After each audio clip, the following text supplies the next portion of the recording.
Hey guys, welcome to Relatable. Happy Tuesday. Hope everyone had a wonderful Labor Day weekend. Today I'm talking to my friend Liz Wheeler. We are going to spend the first part of our conversation talking about some of the propaganda that you have seen coming out about the Texas abortion law. And just a note on that, I am actually talking to someone today, just a private conversation with someone who kind of helped draft the Texas law.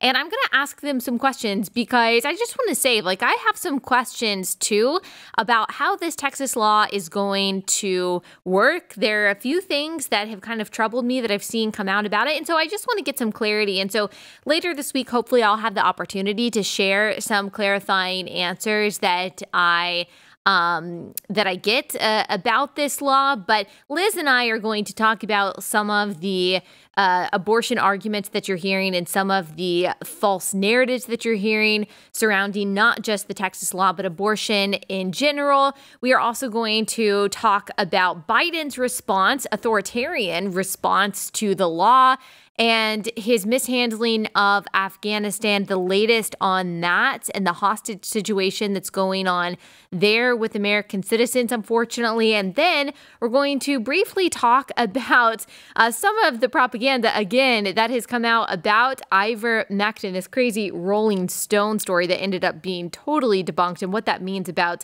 our trust in our public health institutions and how that has deteriorated so much. So a wide-ranging conversation. She's awesome. If you don't know her, you're gonna love her. Without further ado, here is Liz Wheeler.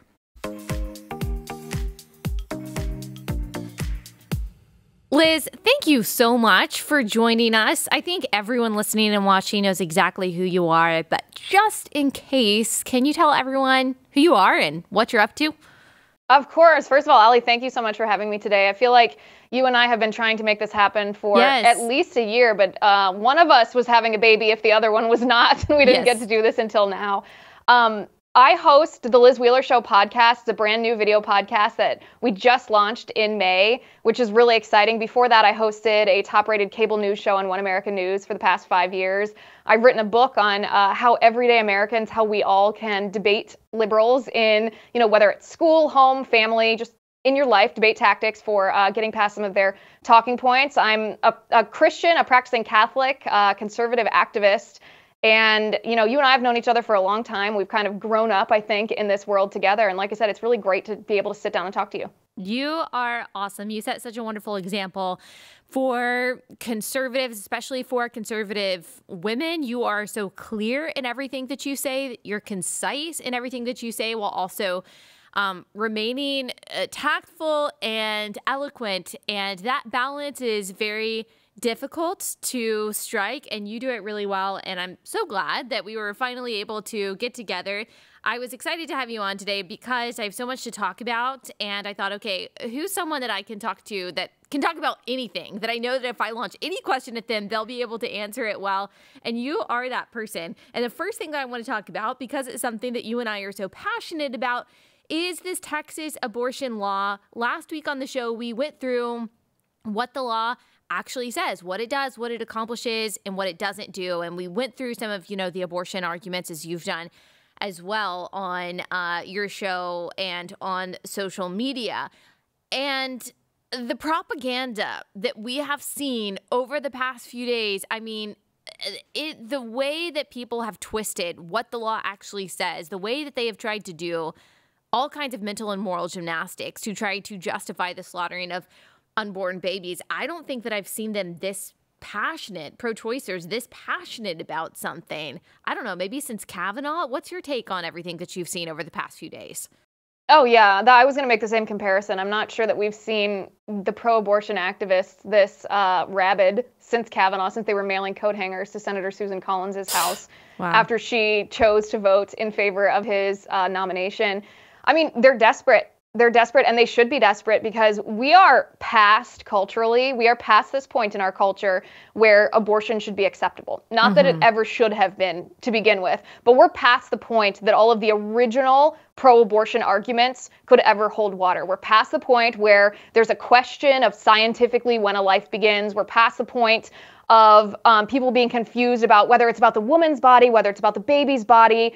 We're past the point of what it means to be pro-life, whether you have to support essentially socialist policy agenda items in order to call yourself pro-life. Right. We're past the point where we as a nation should accept the fact that every year almost 1 million unborn babies are slaughtered just for the mother's convenience. Again, all of the talking points have been debunked. We know it's not the majority of abortions. The vast majority of abortions are not about rape. They're not about incest. They're not about life of the mother. Even late-term abortions are not about fetal abnormalities.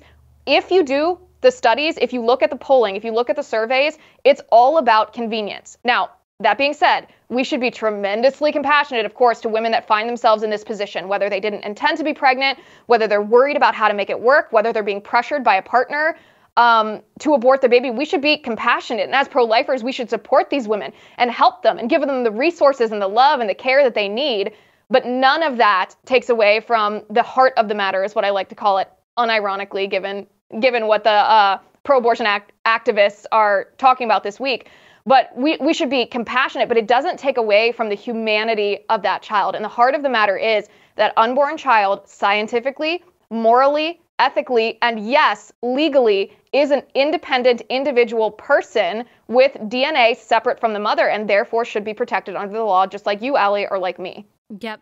The Guttmacher Institute is the research arm of Planned Parenthood, and according to their own reporting, less than 1% of abortions are due to rape or incest. And that's not to discount those cases. Obviously, we think those cases are horrific.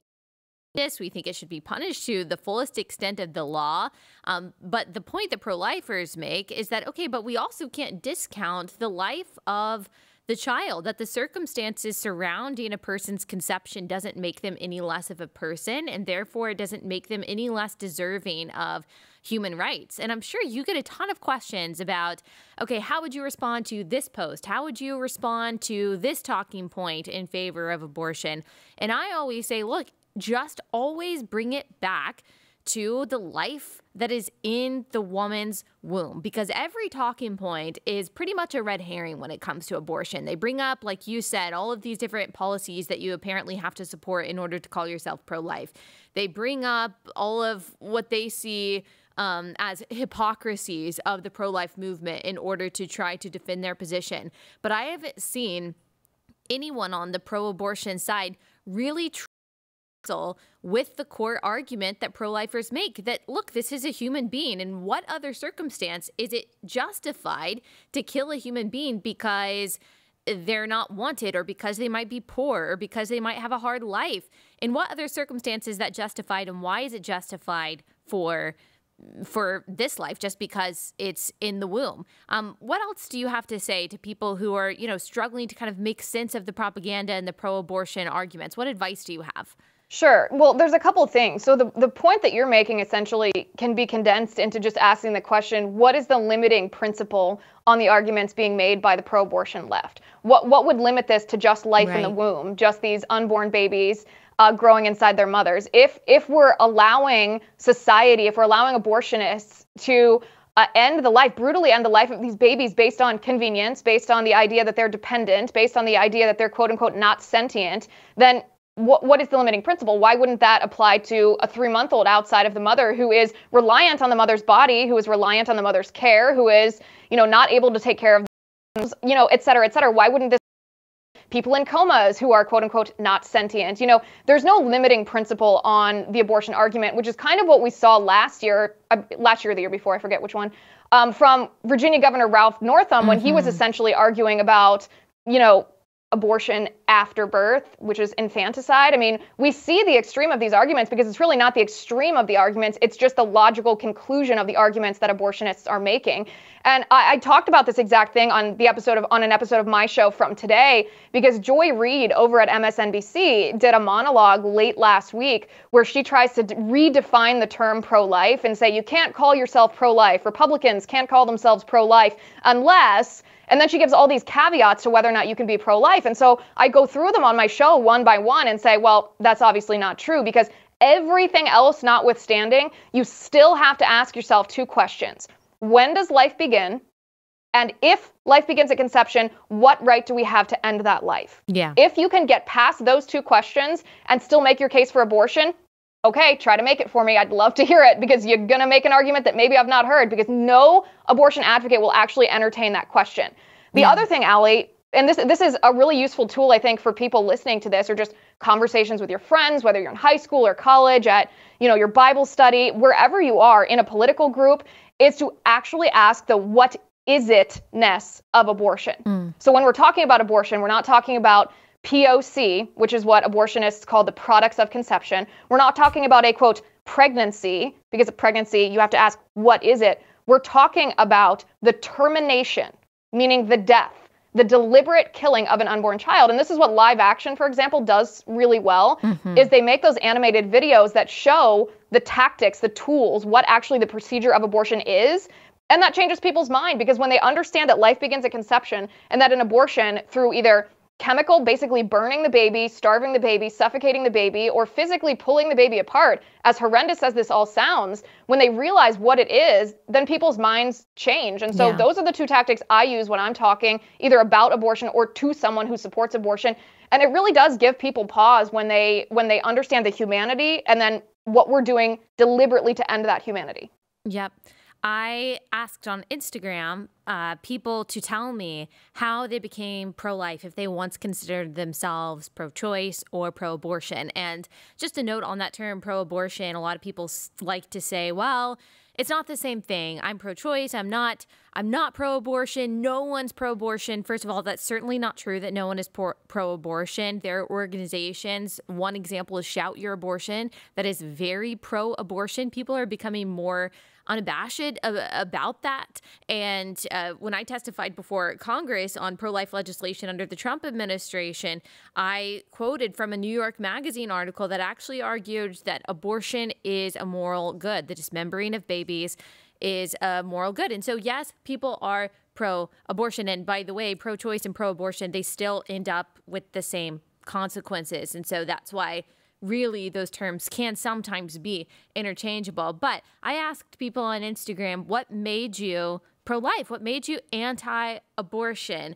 And the two most common answers, and it was usually a mixture of them. Number one was I became a Christian, or I thought I was a Christian, and then I realized I wasn't really a Christian because I started reading my Bible and praying, or I switched churches and I just realized, oh, what I was doing wasn't really Christianity. It was some form of spiritualism that didn't align with the Bible at all. And Jesus changed my heart, and it was undeniable to me that this was a human. And then number two was what you said, like seeing what abortion actually is and thinking through it. So that means that really the big reasons why people typically are pro-abortion is because of some kind of, it's a spiritual matter. It's a heart matter for a lot of people. And also the second thing, and I think this is a huge one, is that people really just have not thought about it. They just haven't thought about it. They don't know what abortion is. Someone told me that they ended up looking up live actions videos to try to equip themselves as a pro-choicer so they can really arm themselves and know what they're defending. And then they ended up just totally breaking down and realizing, wow, I can't believe that I once defended this. And it's amazing, isn't it? And this is, I think, something that you and I have experienced, Allie, as Christians who are outspoken Christians, practicing Christians in the public eye, even in politics. It's not always popular to be so, but it is easy, because all you have to do is open the Bible to know that life begins at conception, that we're fearfully and wonderfully made, that we're all made in the image of God, that our bodies are temples of the Holy Spirit. I mean, you can go on and on and on about how clear it is that God intends us not to end the lives of unborn babies in our wombs. But what's really interesting as Christians, and this is not all policy, but this is like the fundamental moral policies from government, is they don't contradict biblical teaching. And so if you're in a situation as a Christian where your political view is somehow contradictory of the Bible, you should open your Bible. You should go to church. You should listen to your spiritual director, because you're getting it wrong if there's a policy that is absolutely contradictory. The secular argument in favor of just what we would call ethics, secular ethics, is almost always, I can't actually think of an exception, in line with biblical morality, because that's the basis of our society, right? Secularists pretend that we've just created this system of ethics ourselves, but no, it's not. I mean, all of our laws, from laws against rape, laws against burglary, laws against murder, laws against, every moral issue is based in biblical ethics, is based in the gospel, is based on what God told us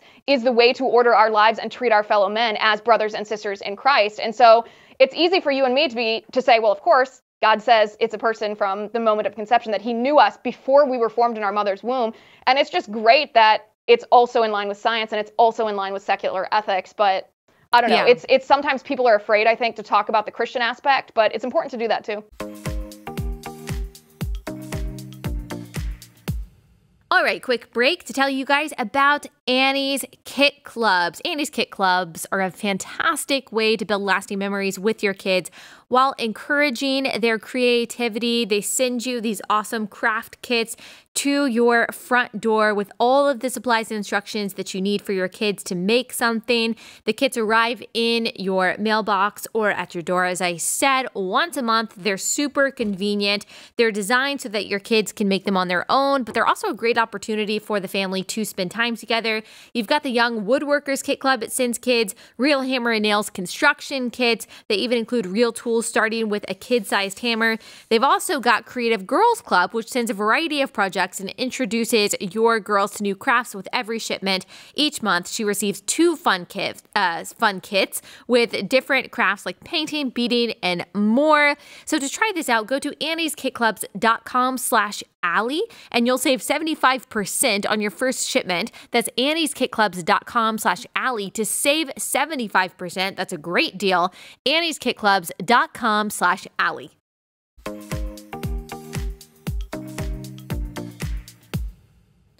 Well, secularists certainly try to come up with a code of ethics that they say is just grounded in humanism. But you actually find that many times people who call themselves humanists are very contradictory in their set of ethics because they don't have this kind of biblical foundation. And so they might say that they are for the vulnerable, for the marginalized, but they might also consider themselves pro-abortion or pro-choice. And that just goes to show, when you don't know where this moral law comes from that we all ascribe to, whether we say so or not, when you don't know the moral lawgiver, it's very easy for your worldview to break down. And just adding to what you said about kind of the Christian ethic, the biblical view being the basis of our laws, that doesn't mean that we think that we are dictated by all of the laws that ancient Israel was dictated by, because we are not modern day Israel in America. But you're talking about, as I've talked about many times, the basic moral law of do not murder, do not steal. These things were the foundation of American law. The idea that we are all made equal by a creator that has endowed us with certain unalienable rights. The idea that property is something that we should have a right to own. This is in the Judeo-Christian ethic. That's where that comes from. That doesn't mean we apply every law of Israel to the law today. We don't live in a theocracy. Neither of us are advocating to live in a theocracy. And that's one point that people make when it comes to abortion, that fine, you can be against abortion, but look, you can't impose that on me just because you're a Christian. Well, I mean, like you said, Liz, okay, well, the laws against theft, the laws against murder are also based in the same Christian ethic that you say should not have, shouldn't have any place in our laws whatsoever. And I want to say one thing that I want to get you to respond to. And you can respond to what I just said, too, if you're interested in that. But speaking of religion, the Temple of Satan in Texas are the ones apparently that are, on the front lines against this Texas law effectively banning abortions after 6 weeks. And they're saying, you know what, we're going to include abortion up to 24 weeks under our it's our religious freedom as the Temple of Satan. Like, this is one of the religious practices that we do, child sacrifice up to 24 weeks is what they're saying. And so they're going to fight getting around the abortion law that way. And I just had to say, like, if you as a Christian find yourself on the side of the temple of Satan, then maybe, I don't know, maybe you're on the wrong side. Yeah, I mean, I think it's pretty telling that the Temple of Satan is taking the side of the pro-abortion activists here. I mean, they are on the same side of this. So there's two things to say. So abortion is child sacrifice because you're essentially trading a soul for material success, if you will, or material items. You're trading it for convenience. You're trading it for flexibility. You're trading it for, the ability to live your life the way that unencumbered, I should say, because it's not even a positive, unencumbered by the responsibilities of a child after you have partaken in the responsibilities or of the privileges of adulthood, I should say. So obviously abortion is child sacrifice. You are trading that soul for materialism in a sense. So we also have a legal tradition in our country. I don't want to get bogged down in nitty-gritty details, but we have a religious tradition in our country that you of course have a right, it's codified in our First Amendment, to exercise your religion the way you see fit, but it isn't without limits. I mean, right.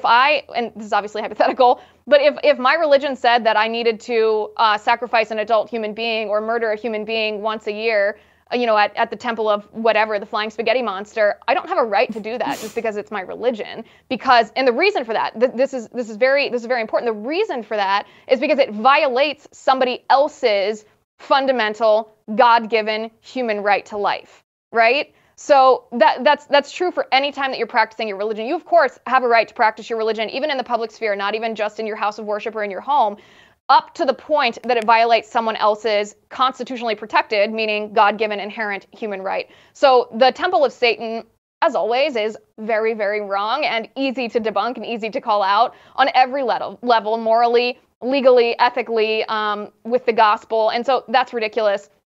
The other thing, just going back to your mentioning of a theocracy, of course I don't support a theocracy, and here's why. I mean, the reason that I don't support a theocracy is because everyone has a right to make choices, and when I say everyone has a right to make choices, I'm not talking about abortion. I'm talking about choices about their own salvation, because this is a choice that God gave us. He gave us the ability to choose him or to choose Satan, to choose to do the right thing or to choose to reject him. And that's a fundamental of the gospel, that we are not animals. We are not just instinctually going to follow him, that we have to make that choice.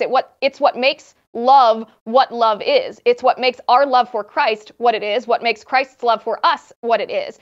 And so in our society, even politically outside of religion, we have that same choice. We can choose to do the right thing. We can choose to do the wrong thing. There are many wrong things that are permissible under the law. You can be unfaithful to your spouse. It's morally wrong. It's probably going to lead to the breakdown of your marriage, but you have a right to do that. That's not against the law. I know there's nitty-gritty laws some places, but in general, that's not against the law to do that, but it is morally wrong. That only the limit here, and this is what I always say on my show, the limiting principle is when your actions violate the constitutionally protected rights of somebody else. And so that's why the so-called choice of a woman to have an abortion is not about her own body. It's not about her right to make bad decisions, because it infringes and violates the most important right of that separate unborn child in her womb, that child's right to life. Yep. And I'm against theocracy I think we probably land, we obviously land in the same place ultimately, that we are not for theocracy, obviously. Like, we're not even really debating that. And all the people who say, oh, Christian conservatives are just like Joy Reid, like you said, or for some, like Christian nationalist theocracy. No, that's absolutely not true. We don't see, well, first of all, people know on here, I'm a Calvinist. And so there are some things that you said and you're also a Catholic, I'm a Protestant. So there are some things that we disagree with, of course, when it comes down to theology. But I come at the anti-theocracy stance from the point of we don't see any biblical precedent for it. The only biblical precedent that you see for a theocracy is Israel. And that's God's chosen people. America is not God's chosen nation, even if we think America is exceptional. And in the New Testament, that's not what we see Jesus do. He doesn't command us to go out and build a theocracy, but the balance is everyone, no matter your worldview, no matter your background, no matter your belief system, you are trying to influence people around you in the spheres you occupy with your worldview. Progressives do that, Christians do that, and that's okay. It's okay for us to say, yes, we believe that if we align with biblical morality on these things, that individuals and communities and societies will be better. That doesn't mean that we want to dictate everything you do in accordance with the Bible, but there is absolutely a balance, and we do have an interest in influencing the spheres we occupy with Christian values in the same way that an atheist wants to influence the spheres they occupy with their values. Okay, I want to ask you about Joe Biden, and this will kind of transition us, but I want to get your take on what he says about this whole Texas law. So he tweeted on the 2nd, the Supreme Court's ruling overnight is an unprecedented assault on constitutional rights under Roe v. Wade. Complete strangers will now be empowered to inject themselves in the most private of health decisions. The law does not even allow exceptions in cases of rape or incest. Rather than use its supreme authority to ensure justice could be fairly sought. Of course, we know that he did not write these tweets. There is no way. The highest court of our land will allow millions in Texas in need of critical reproductive care, another Orwellian term, to suffer while courts sift through procedural complexities. And then he goes on about how he disagrees with the conclusion of the majority of the court. In his last tweet says, I am launching a whole of government effort to respond to this decision, looking specifically to HHS and DOJ to see what steps the federal government can take to insulate those in Texas from this law and ensure access to safe and legal abortions as protected by Roe. What is your take on that? Well, I think it's really interesting. So this is procedural nitty-gritty, as he mentions. That might be the one accuracy in that entire tweet thread there. It is procedural nitty-gritty. And the reason for that is because we, meaning the pro-life movement, this doesn't have to be conservatives, doesn't have to be Republicans. It's everybody who believes in the sanctity of human life and that abortion is wrong. We in the pro-life movement have created a great victory. I'll say it like that. We have created a great victory for ourselves culturally, meaning we have been successful in changing people's hearts and minds on abortion. We have changed public opinion on abortion. And I'll give an example here so that I'm not being vague. There is no topic perhaps more polarizing than the topic of abortion, except when you ask people privately when they think abortion should be restricted by the government. For example, 80% of the American people, that is Republicans and Democrats, liberals and conservatives, pro-life and pro-abortion, 80% of people think that late-term abortion, third trimester abortion, should be prohibited by the government. It's not just late-term abortions. 60%, that's a huge majority, by the way, on any issue. If you have 60% majority, it's a very big number. 60% think that second-term abortions should be prohibited by the government. So the reason that we see laws popping up around the country in states like Texas to this effect is because the people of the United States want restrictions on abortion. We're one of, I think, 7 countries around the world, including China and North Korea, who allow late-term abortions. We are at the very extreme end of abortion laws, even for liberal countries in Europe, for example. The United States of America has more permissive laws on abortion, less protective laws for the unborn than most states. So over the past, 30, 40, 50, 60 years, the pro-life movement has exerted a tremendous, successful effort to change people's hearts and minds. So what happens first culturally is then translated politically. Now, politically, in states across the country, pro-life legislators have successfully passed laws because their people want it, codifying the protection of unborn babies in the womb. The problem, of course, is that all of these laws come against the buttress of Roe v. Wade. Roe v. Wade saying that even states have no right to restrict abortion access to women. No right whatsoever except in late-term abortion after viability. That was the precedent in Planned Parenthood versus Casey.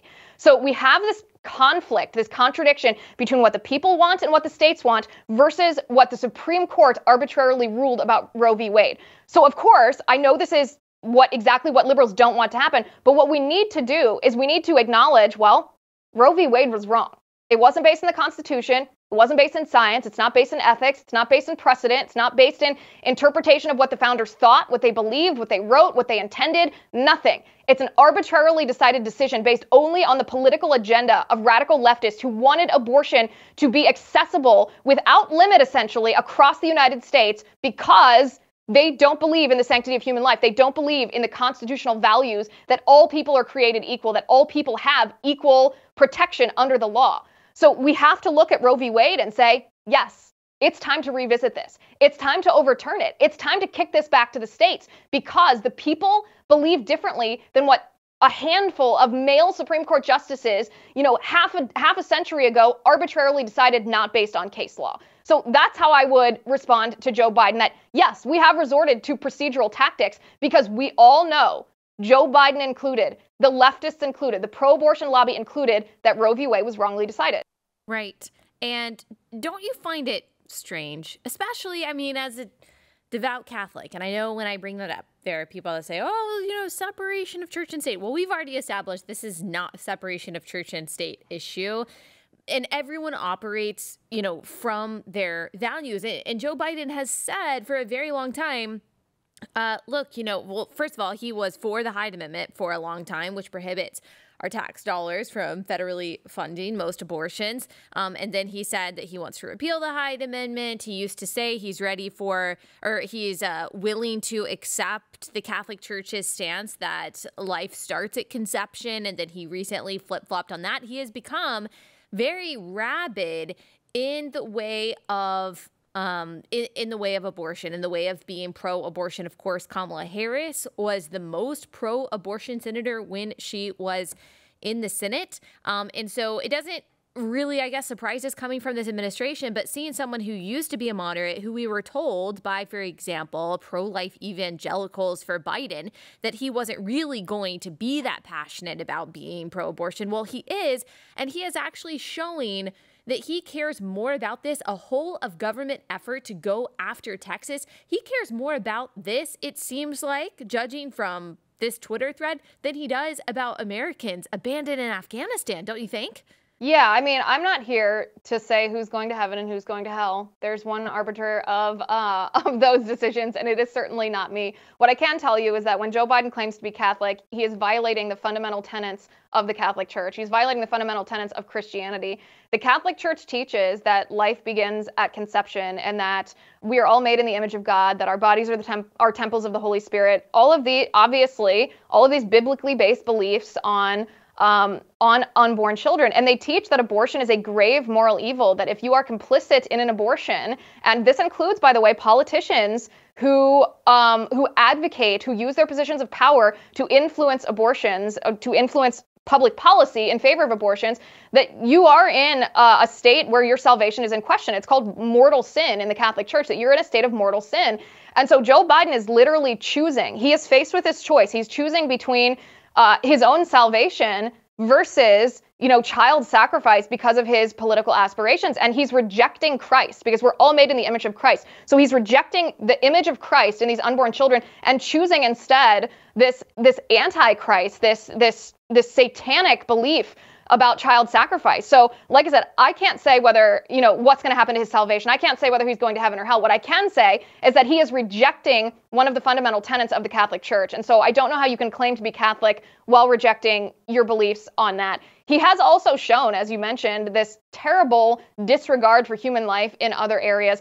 I don't know what to think of this part of his presidency, Allie. You mentioned that he didn't write those tweets himself. I think we all suspect that his agenda is not being dictated by himself.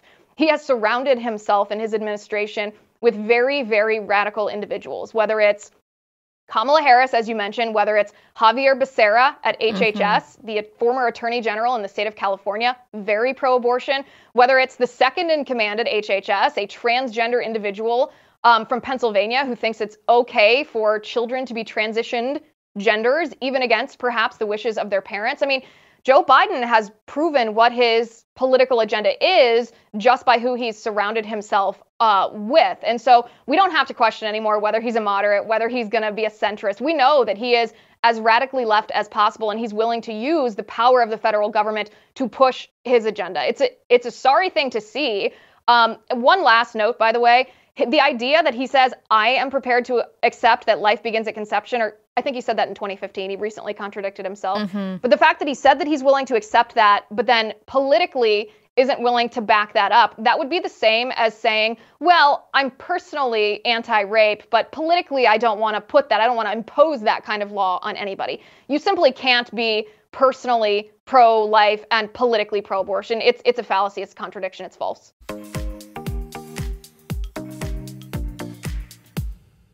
Okay, next break to tell you guys about my faithful and wonderful sponsor, Good Ranchers. So I know if you have listened to this podcast at all in the past few months, you have heard me talk about Good Ranchers, and you've been thinking, should I get that subscription service that sends me awesome beef and better than organic chicken every month to my front door? And I am here to tell you, yes, you should. Now, you might not know when you go to the grocery store and you're picking out your beef, that 80% of the beef that you see there is actually imported from overseas. So if you are someone who, like me, you care about American farms and American farmers and supporting them, then you need to buy from Good Ranchers. All of their beef, all of their chicken is from American farmers. And these are farmers that the people at Good Ranchers, they're really good people, by the way. I've talked to them. They're wonderful. They have traveled the country actually meeting these farmers, and they're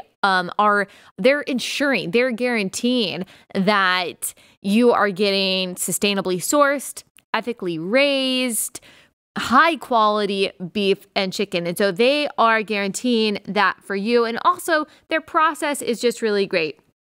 All of their product is individually wrapped, it's vacuum sealed, it's ready to grill. This helps eliminate waste, and it's also super affordable. You can check out the Family Feast bundle. That includes steak and chicken. All you got to do is go to goodranchers.com/Allie. You can place a one-time order if you just want to try it out, or if you subscribe and they ship you your box of meat every month, then you save even more. You save 20% on each box. That subscription brings it down to like $5 a meal. So super, super affordable. Plus, with my link, goodranchers.com/Allie, or my promo code Allie at checkout, you get an additional 20% or an additional $20 off and free express shipping. Again, with my link, goodranchers.com/Allie, you get that $20 off and free express shipping. goodranchers.com/Allie.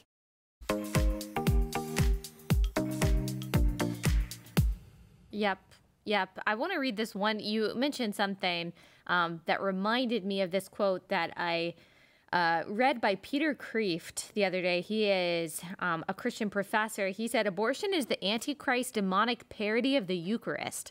That's why it uses the same holy words, "This is my body," with the blasphemously opposite meaning. And I mean, I had never thought about it like that, how it inverts the Eucharist by also saying those sacred words, "my body," but using it in such a contradictory and demonic way. And so what you said about choosing the Antichrist when it comes to abortion really stuck out to me, because I think it's absolutely true, and it's very sad. And we really haven't seen throughout Joe Biden's presidency in other areas a respect for life, especially when we're looking at all of the other divisions of his presidency and his leadership. And when you look at the border, when you look at what happened in Afghanistan, when you look at even the economy, we're not seeing this so-called holistically pro-life approach from this administration. Can you tell us, like, what else do you think about Joe Biden's leadership right now? Maybe especially as it pertains to things like the border and what's going on in Afghanistan, because I do think those things are kind of tied together. Oh, certainly. I mean, I cannot think of a presidency that's worse than Joe Biden's first 8 months in office. My husband's former military. He was a medical officer in the Navy. He was attached to Marines. So it's personal for all of us just as Americans, right? When we lose our troops in combat, but it's particularly heartrending. And this is one, when these 13 American service members were killed, this one hit me particularly hard, because I looked at these young men and these young women who were following the direction of their commander-in-chief, the bad direction of their commander-in-chief. And I thought, they're willing to lay down their lives, and they did, and it wasn't necessary. This wasn't something where it was like, well, in order to fight off this evil, sometimes that evil requires, like, that's what happens in war. War is deadly. People on both sides of a conflict die. No, that's not what happened in Afghanistan. What happened in Afghanistan is Joe Biden's political choices that he made deliberately led to the death of these 13 U.S. service members. And Allie, what's not mentioned a lot is the fact that in that blast, in that bomb, in that terror attack outside of the Kabul airport, there were over 150 Afghans who were killed too. 150 other people besides the 13 U.S. service members were killed. And you don't hear about that on the U.S. news. You only hear about these tragedies when it happens to American citizens or American troops. But it's an equal tragedy when 150 other innocent people were killed in this terror attack. And Joe Biden is directly responsible. I know he's not the one that detonated the bomb, but he allowed the Taliban to take over Kabul. He allowed al-Qaeda to gain this hold again in Afghanistan after the U.S. had driven them out over the past 2 decades. He allowed ISIS-K to flourish the way that he did in Iraq after he and Obama pulled troops out of Iraq, and ISIS went into the vacuum of power there and were able to grow and flourish and export their terrorism around the world. Joe Biden, this is worse than Vietnam. It's worse than Vietnam because we historically know what happens when you capitulate to terrorists. We know what happens when you capitulate to the enemy. We know what happens when you surrender to a terror group. And Joe Biden did that anyway. Yeah. He knew what would happen, and he did that anyway. And I think that's why when you ask people, no matter their political affiliation, what they think of Joe Biden's choices in Afghanistan, everybody is horrified. Everybody hates what he did, except for a few fringe radicals, probably on both sides of the aisle, because he just disregarded human life. That might be his defining legacy, is his utter disregard for human life. Yep. It reminds me, I mean, it goes back to ideology for them, and it reminds me of the ideology that drove the Obama administration, this idea that if America flexes its strength, that's bad for the world, and that actually if America capitulates and if we take America down a notch and we don't flex our muscles, even if it means, saving American civilians in Afghanistan, then things will be okay. If we just capitulate to the Taliban, if we just say, okay, sorry, we'll be weak, we'll back out, and yeah, sure, we'll leave on August 31st, don't worry about it. And even though, according to the New York Times, there's at least 1,000 people, dozens of American citizens, the New York Times says, Afghans holding visas to the United States or other countries, they remain stuck in Afghanistan. This is at least as of Sunday. And, our military leaders have already said, which is not true. I've talked to enough people to know that this isn't true. Oh, yeah, we didn't have the capacity to get all of these Americans out. But we did have the capacity, apparently, to airlift thousands and thousands of Afghans who are not SIVs, and they're not necessarily our allies. And I have all the compassion in the world for them. I'm glad that they got out of Afghanistan. I'm just saying that if American citizenship means anything, which I think that it should, if there is any privilege and any right to being an American citizen, then it should mean prioritizing American lives and rescuing Americans from Afghanistan. But in this situation, you see a total deprioritization of American lives, a complete negligence in trying to capitulate, as you said, to the Taliban. But also, we see a deprioritization of American security when we're seeing that there is a complete lack of vetting process in when we are allowing these Afghan refugees into our country. And again, I'm happy to have a number of Afghan refugees come to America. But when there's no vetting process, I think it's very fair to wonder, okay, what could possibly be the repercussions of this? And then when you look at the completely open border and rundown border patrol at the southern border, we see that this is an administration who seems to have the motto of America last. We saw this with Obama a little bit, but now we are seeing the full manifestations of it. And I'm very worried about what the consequences might be in the coming months and years. Are you? Yeah, certainly. I mean, I feel the same way about Afghan refugees. If their lives are in danger, which so many of them are, I'm happy that they're able to escape the Taliban. I mean, what we should have done is we should have avoided this circumstance by not allowing the Taliban to take over. But Joe Biden made that choice to do so. I read the numbers yesterday. I think it's something like 30,000 Afghan refugees. The U.S. has evacuated 30,000. 10,000 of them were basically flagged. They needed additional review. Of that 10,000, 100 of them had very troubling backgrounds, and at least 2 of them weren't even allowed. They were taken to Kosovo, I believe, because they had distinct ties to terror organizations. So Yikes. That's only the ones that we know of so far. That's extremely troubling. I mean, to think about those individuals who haven't been vetted in our neighborhoods, per se. I mean, as a mom, that scares me.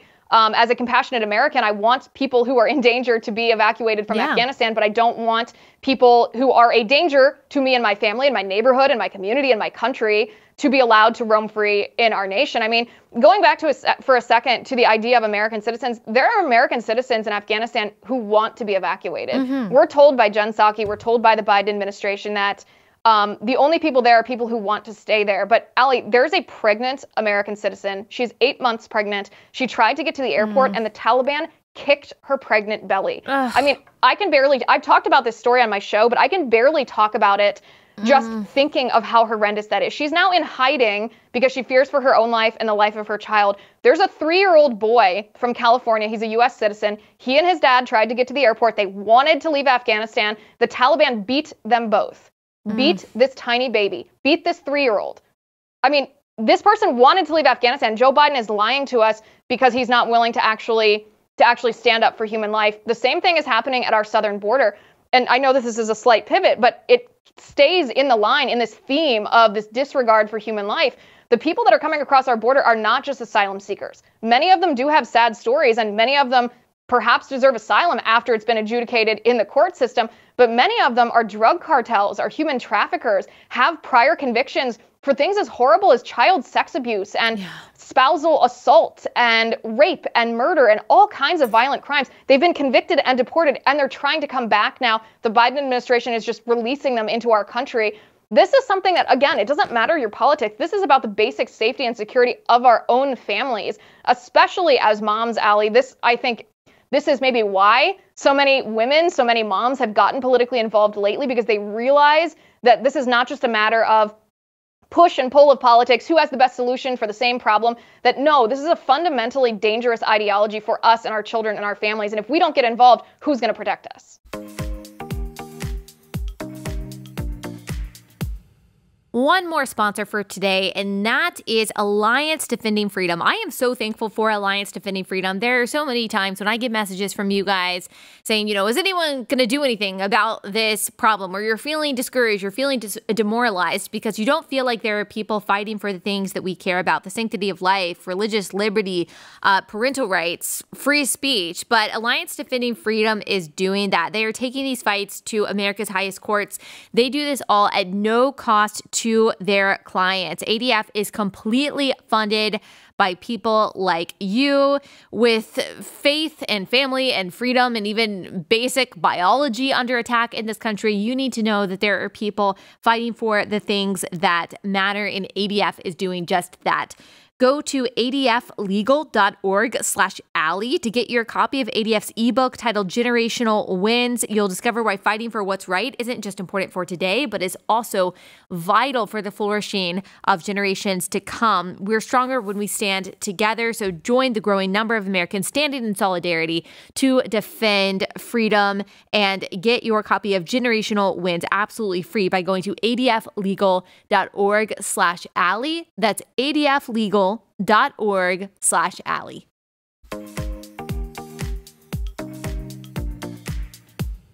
Yep.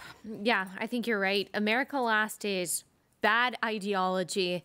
It is bad foreign policy. It's bad domestic policy. Strong borders, strong foreign policy is not just compassionate and right for the citizens of this country, which are the only citizens, by the way, that this government has a responsibility to protect. Yes, of course, we also have a responsibility to help out our allies, and that is all important, but their primary responsibility is to look after the welfare of the citizens of this country. And unfortunately, it just seems like this administration is not doing that. That is not compassionate for migrants who are unfortunately being trafficked across the border. There are incentives, more incentives than ever, for trafficking these young children across the border because of the policies of the Biden administration. It's not compassionate for the people in this country either. And going back to some of what you were talking about in the backgrounds of some of these refugees that are coming in, this is according to the New York Post. U.S. officials are looking into reports that elderly Afghan men were permitted to evacuate with young girls they claimed as, quote, wives, with some of the purported child brides brought to an army base in Wisconsin, according to a report on Friday.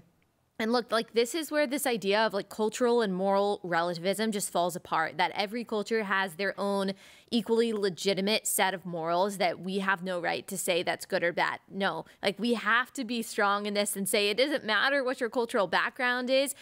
Taking a child as a bride is not permitted in the United States. And obviously we have to be strong on that. But that was according to the Associated Press, actually recorded this or reported on this as well. And to say that that is somehow xenophobic or that is hateful, to say, hang on a second, like I have concerns about people, old men who have taken child brides coming into this country and roaming free and what kind of consequence that's going to have on communities. And yet we're kind of being told like we shouldn't even be able to voice those concerns because that's somehow racist. I'm just not buying that. Oh, no. I mean, none of us should buy it. I mean, I think of my little baby girl and I think of this idea that when she's, 7, 8, 9, 10, 11, 12, that she would be taken as a child bride. I mean, all you have to do is put your own family in that circumstance, and you know how horrific it is. As you said, it's not racist. It's basic protection of these little girls. We're not just supposed to protect our own families. We're supposed to protect children from child abuse. This is the worst kind of child abuse. It's child sex abuse. These girls are actually reporting to U.S. authorities that these men are raping them. Ugh. I mean, it's so horrendous. It's so horrendous. And anybody who's excusing that is complicit in it morally, and it's disgusting. The fact that we're even having this conversation, that there's anybody in our country who's even giving an excuse for why this should be allowed is mind-boggling. But no one should have any qualms about saying, stop, no, absolutely not. We're not allowing this. I don't care what your background is. Yeah, it's when this idea of intersectionality kind of conflicts with human rights, when we see people wanting to, on the left, wanting to kind of ignore this. Now, I think the majority of people who identify as liberal care about, child abuse and things like that too. So I'm not just painting them with a broad brush and saying no one on the left cares about this.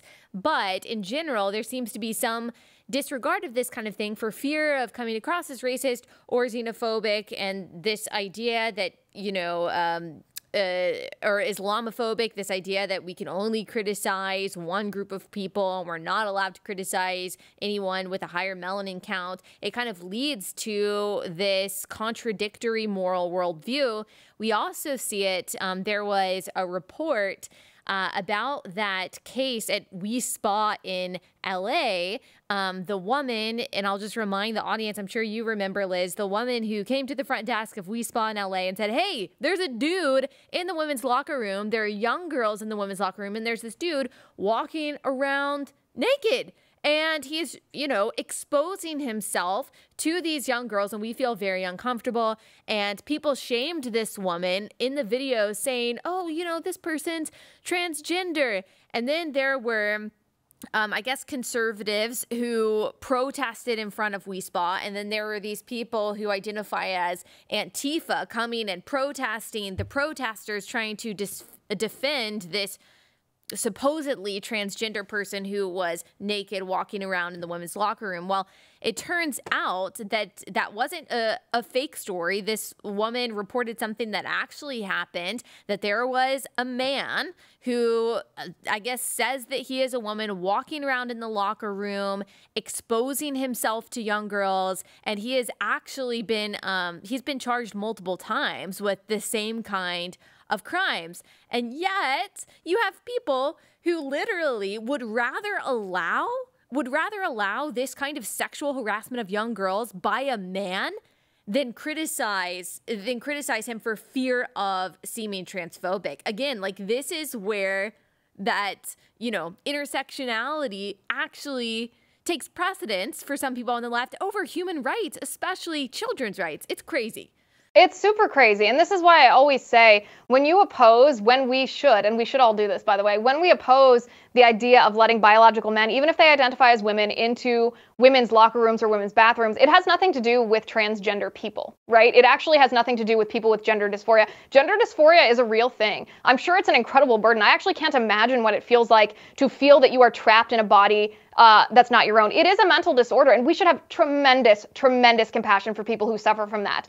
That being said, compassion does not translate into essentially enabling that delusion. Just as we don't tell schizophrenic people that the voices that they hear in their head are real, we shouldn't be telling people that suffer from gender dysphoria that what they're feeling is a legitimate feeling. We should be giving them the medical care that they need. So that being the preface of what I'm about to say is that it's not anti-trans to oppose allowing biological men, even if they identify as women, to enter women's bathrooms. It's not about those people at all, because most of the time, The egregious incidents actually have nothing to do with people who suffer from gender dysphoria. The egregious incidents are people who pretend to be trans, but they're actually voyeuristic perverts who are preying on young girls. They are preying on children. They are betraying women's privacy. And so it's of course appropriate for us all to say, hey, as women, as grown women, we don't want to share a locker room with strange men. We don't want to see male genitalia when we're changing our clothes. We don't want our children exposed to that. We don't want, God forbid, our little girl to see something flashing before her eyes that belongs in a male's locker room. And we certainly don't want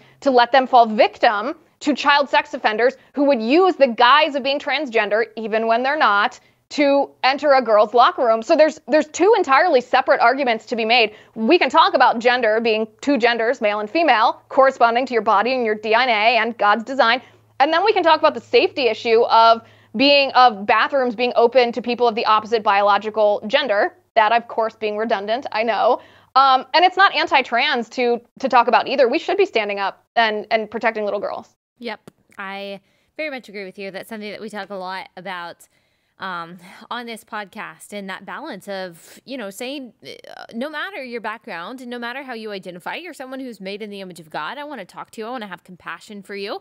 And I don't want to purposely offend you or, make you feel hated in any way. But look, in every policy, especially when we're talking about policy and we're talking about public spaces, we have to talk about both sides of the equation. We have to talk about, okay, how can we be compassionate to all people? That means being compassionate towards the girls and women who are in these private and vulnerable spaces, who just a few years ago we would have recognized have a right to not be sexually harassed by men in those private spaces. I want to talk about one more story, and this is, again, a pivot, but I guess I can connect it in the way of talking about false narratives, and I can also connect it in the way of talking about a disregard for human life that we were talking about in the first half of the episode. But this really more has to do with just propaganda, and you're really good at dissecting propaganda. So I want to talk to you about this Rolling Stone story. I'm sure you saw it, reported on ivermectin. And the Rolling Stone said they relied on one source from a guy who used to work at a hospital in Oklahoma City. And this guy apparently told the Rolling Stone, hey, yeah, our ICUs are full because people are overdosing on ivermectin. And a statement was released by this hospital, Northeastern Hospital System, that replied to the Rolling Stone article saying that this huge thing that's happening in Oklahoma, all these right-wingers taking ivermectin and almost dying from it. While the Northeastern Hospital System said that, okay, yeah, this guy is not an employee of our hospital system. He is affiliated with a medical staffing group that provides coverage for our emergency room, but has not worked at the location that he was talking about in over 2 months. And by the way, we have not treated anyone for an ivermectin overdose. And so this story is completely false. Well, Rachel Maddow talked about it on her show. She tweeted about it. She never apologized. She did not take the tweet down. And the Rolling Stone just issued a correction, but not a retraction, didn't take the tweet down. So now everyone is freaking out about this, pretending like this story is true. It's not true. And guess what? Ivermectin has been used by millions and millions of people for a very long time, very safely. So what is all this about? Yeah, I mean, you identified it correctly at the beginning. It's propaganda. It's also really funny to me, and we'll get to the lies from Rachel Maddow in the mainstream media for a second. It's really funny to me that the mainstream media, who claim, leftists always claim to be the party of science, they keep calling ivermectin a horse dewormer or a horse medication. And there is a livestock version of this drug. It's a more concentrated version. But ivermectin won the Nobel Prize in 2015 as a human medicine. Mm-hmm. So anybody who has any journalist, put that in quotation marks, any journalist or mainstream media talking head or any news publication that's just referring to ivermectin as a livestock medication is deliberately lying to you. They're deliberately misrepresenting this drug because it has a human form. And like I said, won the Nobel Prize in 2015 in its human form. Allie, it's been the strangest thing. I think you'll agree with this. It's been the strangest thing the last 18 months to watch the devolution of our public health officials, and they, of course, have harnessed the mainstream media to help them do their work, to watch the devolution of our public health officials from people of science who are just trying to, I guess, help people. And I don't even want to ascribe that good of motives to them at this point because they've lied to us so much. But the devolution into these political animals who are ignoring science, ignoring studies. The ivermectin, I have no idea if it works, by the way, against COVID-19. I have no idea. I have not used it myself in that particular circumstance. However, the public health conglomerate, if you will, is so opposed, or they appear to be so opposed to any therapeutic that someone could take after they contract COVID-19, that they are not willing to accept actual studies, actual data of anything that works, and then incorporate that recommendation into their overall advice on how to treat this pandemic. They are singularly focused on just pushing these vaccines, which, again, I don't care if you get the vaccine. I don't care if you don't get the vaccine. That's your personal choice. I don't think government or the private sector should be involved here. Again, just people's personal choice, not my business, don't care. However, the public health community doesn't feel the same way. They are singularly focused on coercing everybody into doing that. And the only way that their narrative stands up is if they don't accept that there's any other way to prevent COVID-19 from being fatal in cases where it would otherwise be fatal. I think that's why they rejected at the beginning hydroxychloroquine. They've rejected studies about vitamin D. They've rejected studies about obesity. They've rejected now this emerging data on ivermectin. They don't really talk about monoclonal antibodies that much. They just are singularly focused on this vaccine. So they have to use these mainstream outlets as propaganda to push the idea that all of this is hogwash, that any therapeutic aside from the vaccine shouldn't be used. And as you said, it's resulting in lies, and shame on all these mainstream outlets for not confirming this before they echoed it and not retracting it when it's been proven to be false, because it is false. Yep. And I'm not recommending ivermectin either, only because I'm not a doctor and I've never taken it. I have heard positive stories anecdotally, but I've listened to a lot of doctors who expressed the same sentiments that you did, not just about ivermectin, but other treatments, that this is really unprecedented. One, that the bureaucrats, the NIH and the CDC, are trying to tell doctors on the ground what they can and can't do, when doctors on the ground are like, hang on, Dr. Fauci has never treated a patient with COVID. People at the NIH and the CDC are not treating patients with COVID. We should be telling the CDC and the NIH, these doctors on the ground are saying what treatments are working, and then those institutions should be distributing these protocols, saying, hey, here's what doctors on the ground are seeing, here's what has been effective. But instead, because they've politicized it so much, they're telling doctors, hey, it doesn't matter what you've experienced, and actually pretty much calling doctors quacks who say, hey, here's a list of, therapeutics that have worked in my personal experience. Doctors are saying, I've personally saved lives. I've personally had great outcomes from a variety of treatments. Those people are getting censored off of YouTube. Those people are getting, lambasted by the mainstream media as some kind of quacks when they're not. They're just ICU doctors. Like, these are just people that are saving people's lives. And it does make people wonder. I mean, one, it makes people conspiratorial, whether you like it or not, when you feel like, okay, why are they hiding legitimate information from legitimate sources? Two, it sows distrust, as you've already said, in institutions that we're supposed to be looking to for guidance in this situation. But it absolutely cost lives, because then doctors on the ground, because they're listening to these institutions, they're not treating patients the way that they should be treating them, the way that experience and deductive reasoning tells them to treat them. And people are literally dying because of politics. And yet you've got people on the left that are accusing people on the right of politicizing this. No. The left has politicized every single piece of this since they figured out that they could use it against Donald Trump in the election. They haven't stopped, and it's become a religion for them that the tiers of holiness just get higher and higher. At first it was, you're super holy and loving your neighbor if you stay inside and you don't go in to run the restaurant that you own or whatever. And then it was, okay, you're only holy if you wear a mask everywhere, even outside when you're picnicking. Then it was, you're only holy if you wear a double mask. And then it was, you're only holy if you get both the vaccines. And now it's, well, you're only going to be truly holy and loving your neighbor if you're getting the booster. And so it just goes on and on. And it doesn't matter. It doesn't matter like how much you point out the propaganda and the facts against so many of their arguments, whether it's against masking kids or whether it's against, natural immunity versus vaccine immunity. Some people, it seems like, in our public health institutions, in the media, a lot of constituents, millions of American citizens, do not care about the facts. They are going to cling to this virus and the so-called mitigation measures for as long as possible because it has truly become an identity for them. And it's really sad.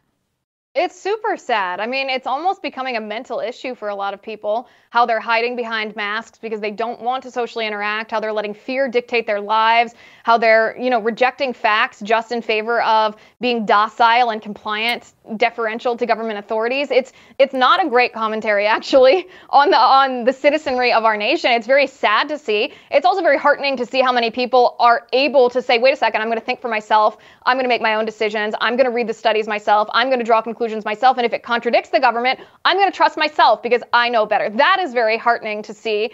It is somewhat of a religion. It's certainly, I believe it's a government tactic at this point to control us. I think the reason that we're seeing so much hysteria, even to this day, is because without this hysteria at this point, there's going to be no justification for a lot of the electioneering that the Democrats need to win in 2022. There's not going to be any justification for mail-in ballots, for those 24-hour drop boxes, for a lot of the election laws or rules, I should say, that were strong-armed in the months leading up to 2020. There's not going to be any justification for those in 2022. And again, the Democrats need them in 2022 unless there's this ongoing crisis. So I think it's certainly, if it wasn't always political, it's certainly political now, which is why it behooves us all. Share the research, share your experience, share what you know, question authority. Oh, don't worry if someone has a medical degree and you don't. You have reading comprehension. Read those studies yourself. Talk to your friends about them. And ultimately, trust your gut and trust your own reasoning, because you're probably right if you think that these government agencies are misleading us. They have been for the last 18 months. Yeah. And that's not to say, like you mentioned, trust yourself. I'm not saying that, I trust myself ultimately as, as a medical expert or a scientist, because I'm neither of those things. But like you said, I have reading comprehension, and I am looking at study after study talking about, for example, that really kids wearing masks does not mitigate the spread of the virus at all, or doesn't stop the spread of the virus at all. And so I'm not just relying on a hunch that I have. I am reading. I'm not just reading like hollysHolistics.com. Like, I am reading peer-reviewed studies. I am looking at journals before all of this was politicized.